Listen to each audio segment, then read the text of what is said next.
Welcome to the Deep Dive, the show designed to cut through all that information overload and give you the core insights you really need. It's all custom tailored for you. Today, we're diving into Max Forough's book, Just Count on Yourself, Harness Your Potential, and Achieve Your Goals. Think of it as, well, a practical guide, really, a roadmap to tapping into your inner strength.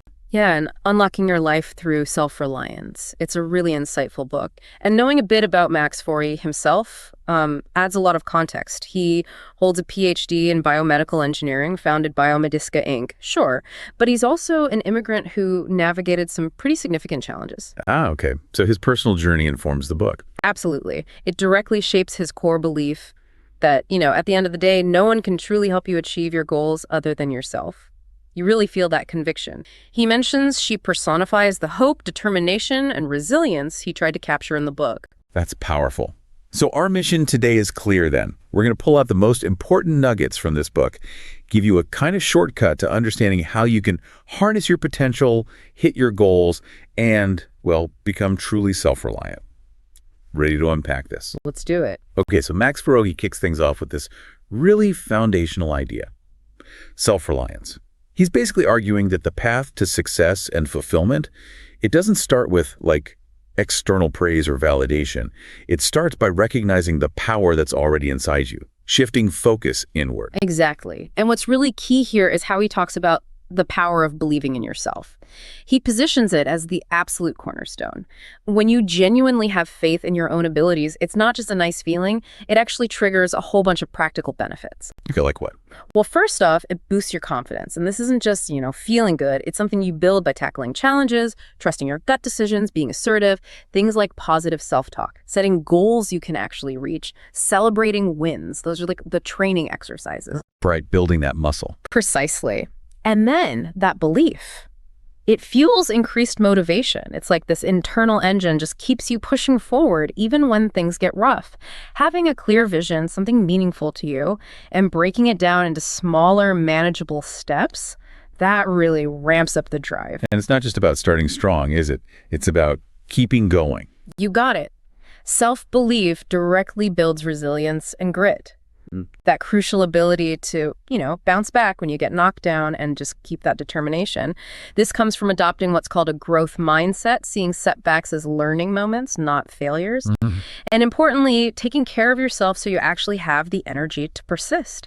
It also makes a big difference with fear and anxiety. It kind of dials down that self-doubt. So you can face new things. Yeah, with more calm, more determination, maybe by challenging negative thoughts or gradually facing things that make you uncomfortable.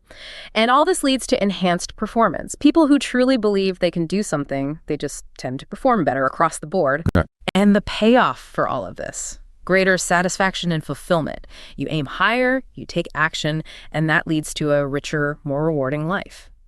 This sounds great in theory, but does it really work in the messy real world? This is where the book gets really compelling, actually. It gives us the example of Sarah Blakely, the founder of Spanx. Oh yeah, incredible story. Right.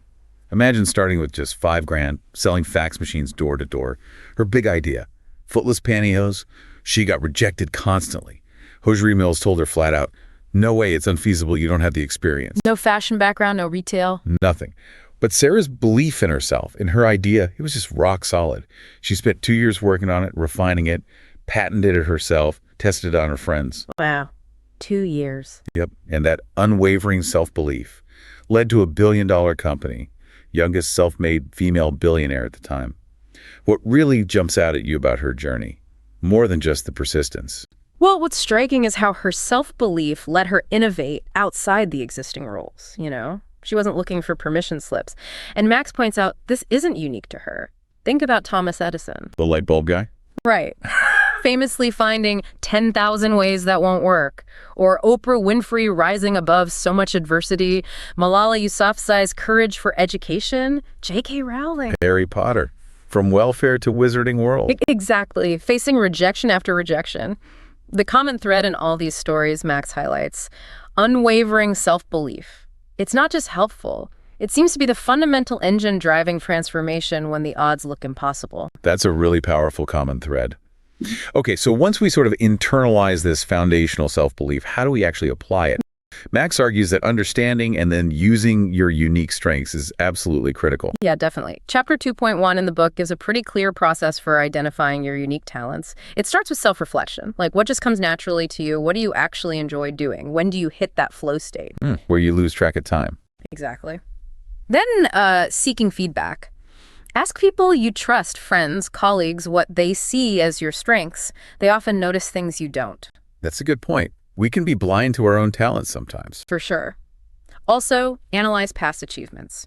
What specific skills helped you succeed before? Max also mentions using assessments, things like Clifton Strengths or Myers-Briggs for maybe a more structured look. Okay. And crucially, experiment and explore. Try new things. You might uncover talents you had no idea were there. And underpinning all this, a growth mindset, believing your talents aren't fixed, they can be developed. Got it. So believe first, then identify your strengths. What's the next logical step according to the book? Sounds like you need a direction, a map. And chapter 3 is all about setting and achieving goals. Goals are the roadmap. Right. But how do you set goals that actually work? That's the key question. Max really digs into the art of goal setting in chapter 3.1. He uses the SMART criteria. You've probably heard of it. Specific, measurable, achievable. Relevant, and time-bound. Exactly. The idea is your goal needs to be specific, crystal clear, measurable, so you know when you've hit it, achievable, realistic, but stretching you, relevant to your bigger picture, and time-bound, with a deadline. Makes sense. He uses a great example of a photography business owner. Instead of just saying, start a photography business, which is vague, Right. The SMART goal becomes something like, by the end of the next 12 months, I aim to start my wedding photography business and photograph a minimum of 3 weddings. Much clearer, actionable. Totally. That clarity lets you break it down, identify the major milestones, then the smaller tasks, put it on a timeline. It keeps you focused, keeps you moving. Okay, so we've got the belief, we know our strengths, we can set SMART goals. But as Max points out, just having goals and talents isn't the whole picture. You need the practical skills and the right mindset to actually make it happen. Exactly right. Chapter 4 dives into developing key skills. These are super crucial for self-reliance. Take mastering time management. It's not just about ticking boxes. It's about focus, preventing burnout. He uses Maria, a busy working mom, as an example. She juggled a demanding job, family, and personal growth. How?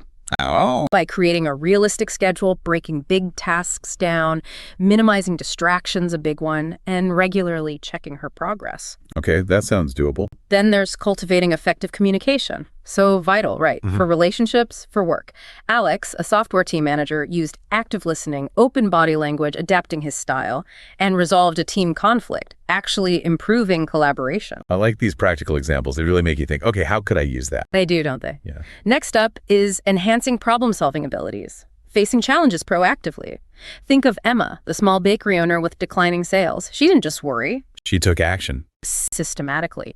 Defined the problem, gathered info customer surveys, market trends, brainstormed solutions, like healthier options or collaborations, and then put a plan into action. Smart. And finally, building emotional intelligence, understanding your own emotions, managing them, and empathizing with others. Chris, a marketing team leader, improved his whole team's dynamic by working on his self-awareness, managing his reactions, developing empathy, improving his social skills. It helped him navigate tricky situations calmly. Beyond these specific skills, the book really emphasizes a broader shift in thinking. Adopting a growth mindset, Chapter 5. Max calls it a powerful approach to personal development. Yeah, it's huge. The core of a growth mindset is believing your intelligence, your talents, they aren't fixed things. You can develop them through effort, through dedication. Okay, how does that actually play out? Well, a few key ways. First, embracing challenges. Seeing obstacles as chances to grow, not as reasons to quit. Max tells the story of John, who was terrified of public speaking. Oh, I can relate to that. Right. He didn't just avoid it, he changed his perspective, set small, realistic goals, broke it down, got support, learned from every shaky presentation, and celebrated the small wins. That takes courage. It does. A growth mindset also helps you learn from criticism and feedback. Instead of getting defensive, you see it as valuable input for getting better. And it builds perseverance through obstacles. Real resilience. Remember Maria, the software engineer. She shifted from thinking, I'm just not smart enough for this, that's a fixed mindset, to embracing challenges and mistakes as part of learning. That growth mindset led to huge professional and personal development for her. And, just as important, celebrating progress and success, acknowledging the milestones. Think about someone training for a marathon, like the other Maria in the book. Okay. Setting smaller goals, run a 5K, then a 10K, then a half marathon, and actually savoring those achievements, that's what keeps you motivated for the long haul. It's really clear that consistency is key here. Yeah. And the book brings this home by talking about daily habits. Oh, absolutely. Establishing healthy habits in Chapter 6 is presented as foundational. Max talks about the power of daily routines for productivity, time management, just overall well-being.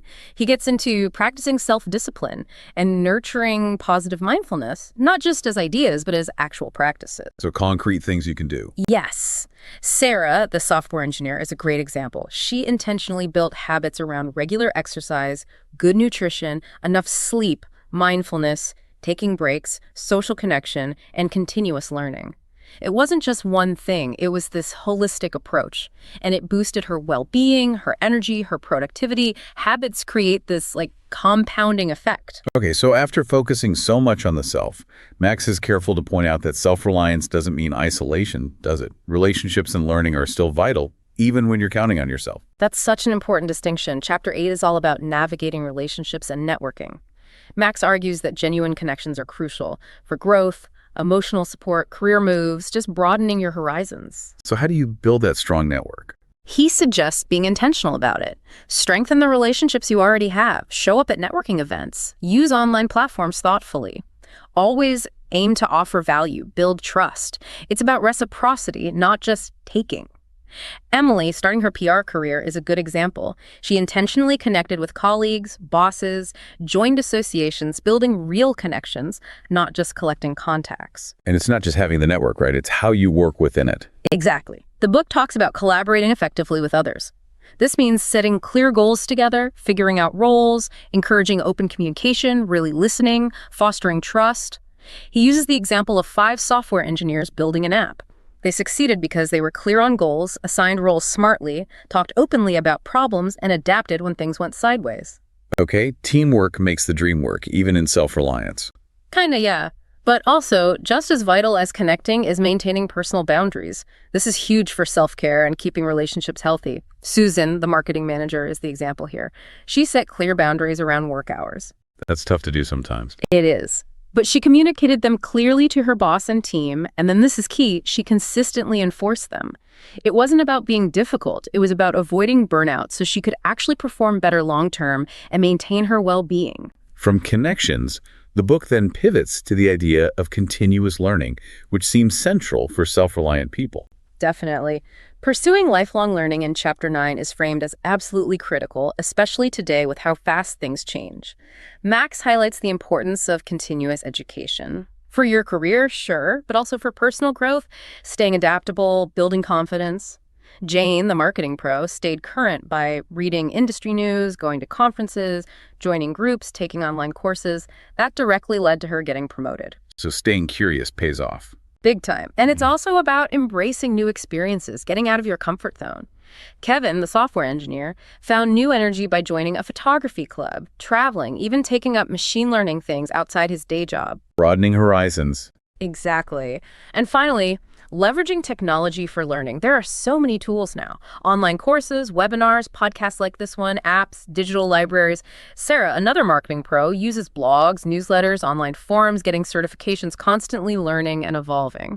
So it feels like all these pieces, belief, strengths, goals, skills, mindset, habits, relationship, learning, they all come together in this final idea, the path to personal success. That's right. Chapter 10, The Path to Personal Success, really emphasizes that success isn't one size fits all. It's about your unique vision, your values. It starts with balancing personal and professional life, finding that harmony. We revisit Sarah, the marketing executive. She managed her demanding job by prioritizing, managing time, delegating, setting those boundaries we talked about, and practicing self-care. It's about creating sustainable rhythms for you. Knowing yourself. Absolutely. And deeply connected to that is staying true to your values and vision. living with integrity. Think of James, the software engineer who left a company focused only on profit. He started his own company to make accessible tech for people with disabilities because that aligned with his core values. Right. Or Emma, the environmentalist, leaving a non-sustainable company to start her own eco-friendly business. Her values dictated her path. So success is deeply personal, tied to what matters to you. Exactly. The book also touches on reflecting on your journey, looking back, learning, growing through introspection, and finally, something really inspiring others to believe in themselves, lighting that spark for others. Like Jane, the manager who started a mentorship program, or Mark, the runner who started a local running club. They inspired others just by leading authentically and creating supportive spaces. It comes full circle almost. It really does. The big overarching message from this whole deep dive from the book itself is crystal clear. The power to achieve your goals, it really does lie within you. And there you have it. Just count on yourself. A powerful message. Yeah. And as we wrap up, it's worth remembering the dedication Max wrote to his daughter, Hannah, how she personifies the hope, determination, and resilience he aimed for in the book. We've talked about the tools, the strategies for your self-reliance, building that inner strength, but maybe think about this as you go forward. It's not just about your goals. When you truly harness your potential, when you show up authentically, you kind of naturally become that beacon of hope and determination for others too, just by living your journey. That's a really lovely thought to end on. So as you embark on your own adventure, maybe ask yourself, what's just one way you can start counting on yourself a little bit more starting today?